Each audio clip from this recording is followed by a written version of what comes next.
जनपद मैनपुरी के विकासखंड किशनी स्थित महकमपुर पुलिया के पास सब मिशन ऑन एग्रीकल्चर एक्सटेंशन आत्मा योजना के अंतर्गत आरपीएल के माध्यम से 2 दिवसीय कृषक प्रशिक्षण का आयोजन किया गया, जिसके तहत क्षेत्र के करीब 2 सैकड़ा किसानों को प्रशिक्षण दिया गया।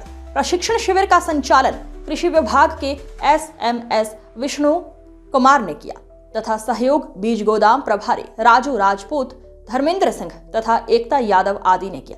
वरिष्ठ वैज्ञानिक डॉक्टर शौकत अली ने किसानों को गेहूं, मक्का, मूंगफली, आलू आदि की फसलों के बारे में बताया कि उनकी पैदावार कैसे बढ़ाई जाए। आइए सुनते हैं कि वरिष्ठ वैज्ञानिक डॉक्टर शौकत अली ने किसानों से क्या कुछ कहा। डॉक्टर साहब, आपका परिचय? मेरा नाम डॉक्टर शौकत अली, वरिष्ठ कृषि वैज्ञानिक, कृषि विज्ञान केंद्र मैनपुरी। डॉक्टर साहब, आज आप यहाँ पे एक किसान शिविर का आयोजन कर रहे हैं जी। इसका क्या प्रयोजन है और किसानों को आपने क्या क्या बताया है? इसका मेन प्रयोजन ये है कि हमारे जो किसान भाई आज वैज्ञानिक तरीके से खेती कम लोग कर रहे हैं, जिससे इनको लागत तो अधिक लगानी पड़ रही है और प्रॉफिट बहुत कम मिल रहा है। तो हम लोग ये चाहते हैं, वैज्ञानिक भी चाहते हैं और हमारी जैसे भारत सरकार, उत्तर प्रदेश सरकार के मुखिया भी चाहते हैं कि किसान भाई हमारे जैविक खेती का ज़्यादा से ज़्यादा प्रयोग करें, जिससे कि लागत कम आए और इनको फ़ायदा अधिक हो। इस उद्देश्य के साथ ये आज प्रयोजन के साथ हमारा ये कार्यक्रम कृषि विभाग द्वारा डीडी एग्रीकल्चर के माध्यम से कराया जा रहा है। डॉक्टर साहब, अक्सर सुनने में आता है कि किसान फर्टिलाइजर का ज़्यादा प्रयोग कर रहा है जी। तो इसके दुष्परिणामों के बारे में आपने कुछ जानकारी दी है लोगों को? जी, इसके बारे में मैंने अभी जानकारी ये दी है कि किसान भाई रासायनिक खादों का ज़्यादा प्रयोग जो कर रहे हैं वो बहुत कम करें। अगर उनको करना भी है तो मिट्टी परीक्षण अवश्य कराएं, उसके बाद ही करें।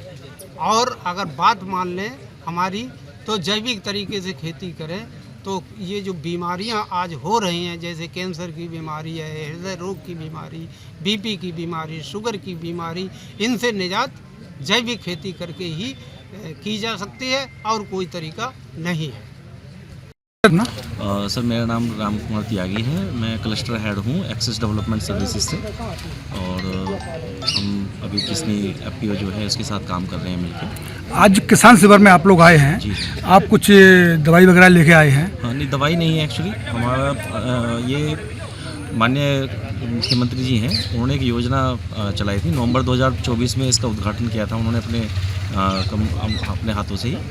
और इसमें क्या है, ग्रीन टेक्नोलॉजी क्लस्टर में हम काम कर रहे हैं, तो उसमें हम जितनी भी ग्रीन टेक्नोलॉजीज़ हैं उसको प्रमोट कर रहे हैं। जैसे कि ट्रैप है, हाइड्रोजल है और जो रूटर है, जो मैनुअल सीडर होता है जिसको महिलाएं आसानी से चला लें। तो हमारा उसमें उद्देश्य ये है कि कैसे उसको आसानी से उपयोग हो जाए, वो सस्ता हो और किसानों का पैसा बचाए, बिना मिट्टी की उर्वरता को उसको ख़राब किए हुए। और उसके अलावा हम जितनी भी यहाँ पे क्रॉप हो रही हैं, जैसे कि मूंगफली है, मक्का है, आलू है, उसको हम मार्केट में इनको अच्छा मार्केट दिलवा रहे हैं। तो उस पर पूरा हमारा फोकस है। अब जैसे हमने आलू के लिए हमें अभी मदर डेयरी के साथ इनका टाइप कराया है। उसके अलावा ओटीपाई कंपनी है, बिग बास्केट है, जेप्टो है, स्विगी है, इनके साथ भी हमारी बातचीत चल रही है। तो 1 हफ्ते में, 1.5 हफ्ते में हमारा ये भी हो जाएगा। उसके अलावा हमारे पास 50 से ज़्यादा कंपनियाँ हैं जो मक्का की खरीदी करते हैं डायरेक्ट। तो हमारा उद्देश्य यही है कि उनका यहीं पर खरीदी केंद्र बनवाएं हम कंपनियों का, ताकि वो एफपीओ के माध्यम से यहाँ की जो जितनी भी क्रॉप हैं, जैसे मूंगफली है, आलू है और मक्का जो मेन उत्पादन होता है इनका क्रॉप का, तो वो यहीं के यहीं वो बेच लेंगे उसको। तो किसानों को आप सलाह देते हैं कि अच्छी गुणवत्ता भी हो और उनकी फसलों की बिक्री कहाँ हो पाए? जी सर, वो हम एफपीओ के माध्यम से किसानों को जागरूक करते हैं कि आपको क्वालिटी पे ध्यान रखना है। तो किस तरीके से क्वालिटी बनाएंगे, तो उसमें जो कृषि वैज्ञानिक जी हैं या कृषि अधिकारी हैं वो भी हमारा उसमें मदद कर रहे हैं। तो इसी के माध्यम से हम सब काम कर रहे हैं इनके साथ, किसानों के साथ।